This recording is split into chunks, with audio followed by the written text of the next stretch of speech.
अयोध्या को जा रहे हैं।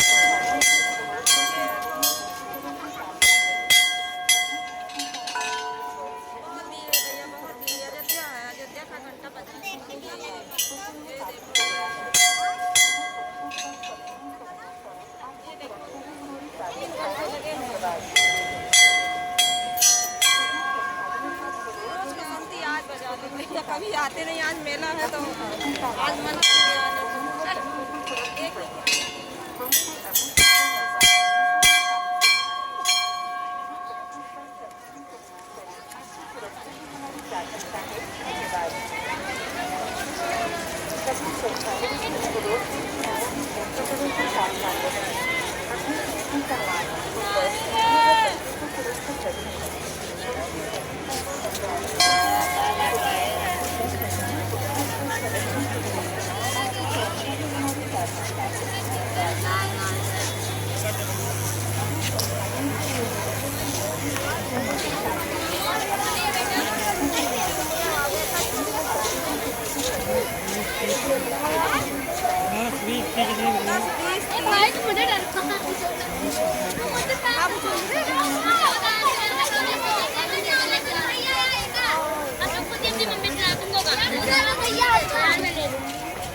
देखो कितनी भीड़ हमारे अयोध्या नगरी में है।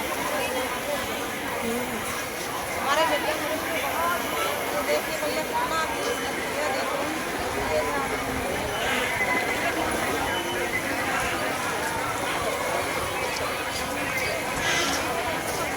बाहर से आए हैं भैया, बहुत दूर दूर से आए हैं मेला देखने, यहाँ बहुत दूर दूर से आए हैं। ये देखो कितनी पब्लिक आई है, बहुत दूर दूर से आई है।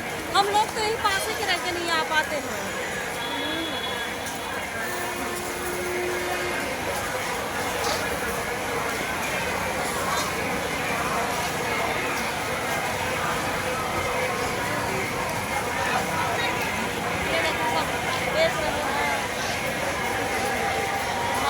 ऐसे भैया मेला लगता है। अभी भैया भीड़ में नहीं गए हैं, अभी तो हम यहीं पास में हैं, भीड़ में नहीं गए। अभी भीड़ में जाएंगे तो क्या करें, आप सबको लाइव दिखाती, लेकिन भीड़ बहुत ज़्यादा है। भीड़ में जानते हैं